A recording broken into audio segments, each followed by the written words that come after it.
Hi friends, അപ്പോൾ ഇന്നൊരു day in my life video ആണ് കേട്ടോ. അപ്പം ഇത് തിരുവോണത്തിൻ്റെ അന്നത്തെ വീഡിയോ ആണ്. പോസ്റ്റ് ചെയ്യാൻ ഇച്ചിരി ലേറ്റായിപ്പോയി. എനിക്ക് റെയിനോന് നല്ല പനിയായിരുന്നു, അപ്പോൾ തീരെ സൗണ്ടൊന്നും ഉണ്ടായിരുന്നില്ല കേട്ടോ. അപ്പോൾ അതാണ് ഇച്ചിരി ലേറ്റായത്.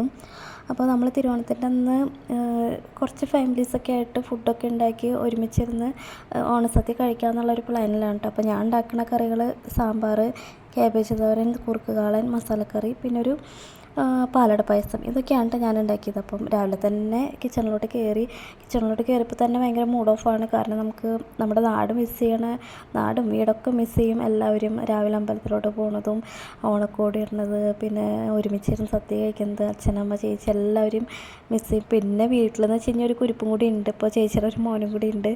അപ്പോൾ അതിൻ്റെ വീഡിയോസൊക്കെ കണ്ടപ്പോൾ അങ്ങോട്ട് ആകെ സങ്കടമായി പോയിട്ടോ.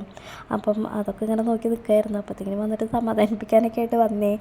അങ്ങനെ നമ്മൾ തലേദിവസം തന്നെ ഞാൻ കറിക്കുള്ളതൊക്കെ അരിഞ്ഞ് വെച്ചിട്ടുണ്ടായിരുന്നു. അപ്പോൾ അതൊക്കെ എടുത്ത് രാവിലെ എടുത്തിട്ട് ഒന്ന് അടുപ്പത്തോട്ട് വെക്കാൻ വേണ്ടിയായിരുന്നുള്ളൂ. പിന്നെ അരപ്പുകളൊക്കെ ഒന്ന് റെഡിയാക്കി വെക്കാനായിട്ടുണ്ടായിരുന്നു. സാമ്പാർ വറുത്തരച്ചിട്ടുണ്ട് വെക്കുന്നത്. പിന്നെ കുറുക്കുകാളൻ ഉണ്ടാക്കുമ്പോൾ എനിക്ക് എപ്പോഴും പറ്റണ ഒരു മണ്ടത്തരാണ്, അത് ഇടയ്ക്കൊന്ന് പിരിഞ്ഞ് പോകാറുണ്ട്. അപ്പോൾ ഇന്ന് ഞാൻ കാര്യമായിട്ട് പ്രാർത്ഥിച്ചിട്ടൊക്കെയാണ് കയറിയത്, സദ്യ ആയതുകൊണ്ട് തന്നെ. അപ്പം ഒന്നും പറ്റില്ലേ എന്ന് കാര്യമായിട്ട് എന്നെ പ്രാർത്ഥിച്ചിട്ടുണ്ട്. അപ്പം എന്നും പ്രാർത്ഥിച്ചിട്ട് കഴിഞ്ഞ് കയറാറ്, പക്ഷെ ഇന്നൊരു പ്രത്യേകതരം പ്രാർത്ഥനയായിരുന്നു. അപ്പോൾ അങ്ങനെ നമ്മൾ ഫുഡൊക്കെ ഒന്ന് ഒരുക്കി സെറ്റാക്കി വെച്ചിട്ടുണ്ട്. പിന്നെ ക്യാബേജ് എടുത്തിട്ടുണ്ട്. ക്യാബേജ് ഇച്ചിരി മസാലയൊക്കെ പുരട്ടി അങ്ങനെ സെറ്റാക്കി വെച്ചേക്കുവാണേ.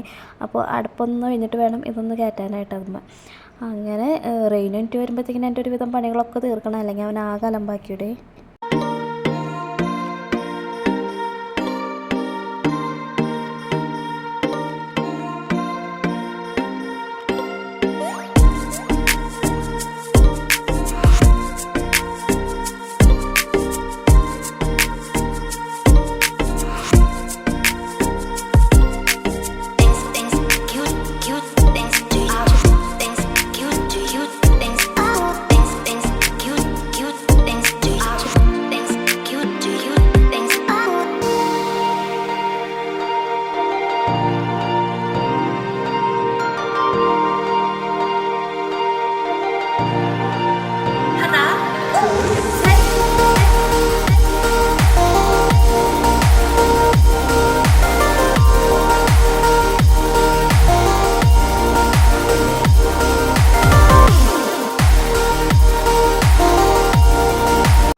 അങ്ങനെ ഇടയ്ക്ക് കിച്ചണിലോട്ട് എന്നെ സഹായിക്കാൻ വേണ്ടി വന്നതാണ്. അപ്പോൾ അവിടെ എന്തൊക്കെയോ കളഞ്ഞപ്പോൾ ഞാനിങ്ങനെ പറഞ്ഞപ്പം അവിടെ തുടച്ചിട്ടിട്ട് പിന്നെ ആ ഏരിയയിലോട്ട് വന്നിട്ടില്ല കേട്ടോ. അങ്ങനെയൊക്കെയാണ് ഇവിടുത്തെ കാര്യങ്ങൾ.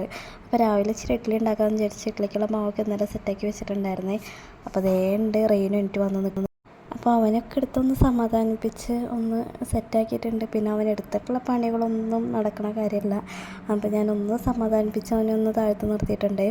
അതല്ലാന്നുണ്ടെങ്കിൽ പിന്നെ നടക്കത്തില്ല. അപ്പോൾ 9:30 ആകുമ്പോഴത്തേക്കും എനിക്ക് എൻ്റെ എല്ലാ പണികളും തീർക്കണം. എല്ലാ പണികളൊന്നും തീരില്ല, എന്നാലും കുറച്ചൊക്കെ തീർക്കണം എന്നുണ്ട്.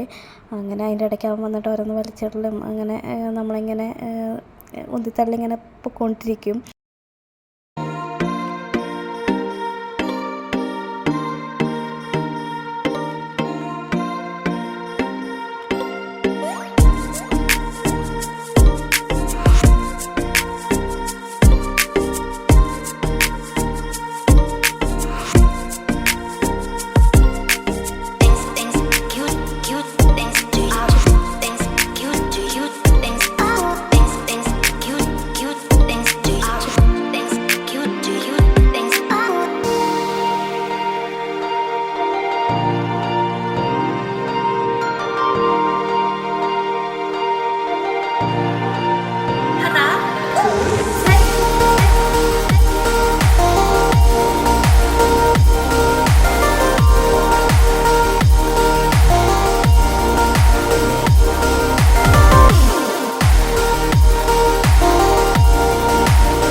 പണികളൊക്കെ ഒന്ന് ഒതുക്കിയിട്ടുണ്ടെങ്കിൽ ഒരു പായസം മാത്രം ഉണ്ടാക്കേണ്ടതുള്ളൂ. അത് ഞാൻ ഇടയ്ക്ക് വന്നിട്ടുണ്ടാക്കിയിട്ടുണ്ട്.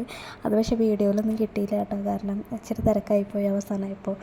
അപ്പം പിന്നെ നമ്മൾ വന്ന് റെഡിയാവാണ്. റെയിനുവിനെ റെഡിയാക്കണ വീഡിയോ കിട്ടിയില്ല, കാരണം അവൻ ഇച്ചിരി അലമ്പായിരുന്നു. അപ്പോൾ അവനെ കുളിപ്പിച്ച് അവൻ കിടന്നുറങ്ങി.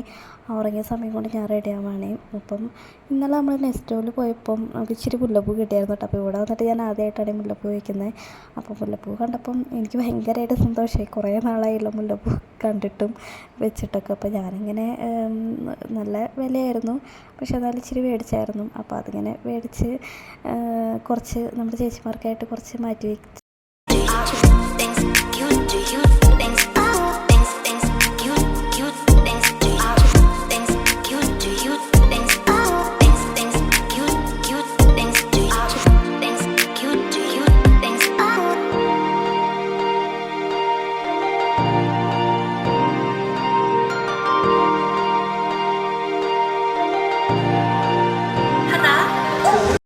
അങ്ങനെ മുല്ലപ്പൂവൊക്കെ ഒന്ന് വെച്ച് സെറ്റായിട്ടുണ്ട് കേട്ടോ. അപ്പോൾ നമ്മൾ ലേറ്റായിട്ടാണെങ്കിലും അവിടെ എത്തിയപ്പോൾ തന്നെ ഫുഡ് കൊടുക്കാനുള്ള ഒരു തിരക്കിലായിരുന്നു. അപ്പോൾ നമ്മുടെ ചേട്ടന്മാർ അവർ വെയിറ്റ് ചെയ്യായിരുന്നു. അവർക്ക് ആദ്യം കൊടുത്തു. അവരൊക്കെ ഫുഡ് കഴിച്ച് കഴിഞ്ഞിട്ട് ഞങ്ങളിപ്പോൾ കിച്ചണിൽ തേരാപ്പാറ കിടന്ന് നടക്കമുണ്ട്, അങ്ങോട്ടും ഇങ്ങോട്ടും ഓരോന്ന് എടുക്കലും ഇതൊക്കെ ആയിട്ട്. അങ്ങനെ നടന്നു. പിന്നെ കുറച്ച് ഫോട്ടോസൊക്കെ എടുത്തു. പിന്നെ അത് കഴിഞ്ഞപ്പോൾ ഞങ്ങൾ കഴിക്കായിരുന്നു. അപ്പോൾ ഞങ്ങൾക്ക് അവർ വിളമ്പി തന്നു. അങ്ങനെ കുറച്ച് ഫോട്ടോസും കാര്യങ്ങളൊക്കെ എടുത്ത് പിന്നെ നമ്മുടെ ഓണസദ്യ പറയാതിരിക്കാൻ പറ്റത്തില്ല. അടിപൊളി സദ്യയായിരുന്നു. എല്ലാവർക്കും ഇഷ്ടപ്പെട്ടു. ഒരുപാട് കറികളുണ്ടായിരുന്നു. രണ്ട് തരം പായസം ഉണ്ടായിരുന്നു, പപ്പടം ഉണ്ടായിരുന്നു, എല്ലാതും ഉണ്ടായിരുന്നേ. അപ്പം സദ്യയൊക്കെ നല്ല അടിപൊളിയായിട്ട് കഴിച്ചു.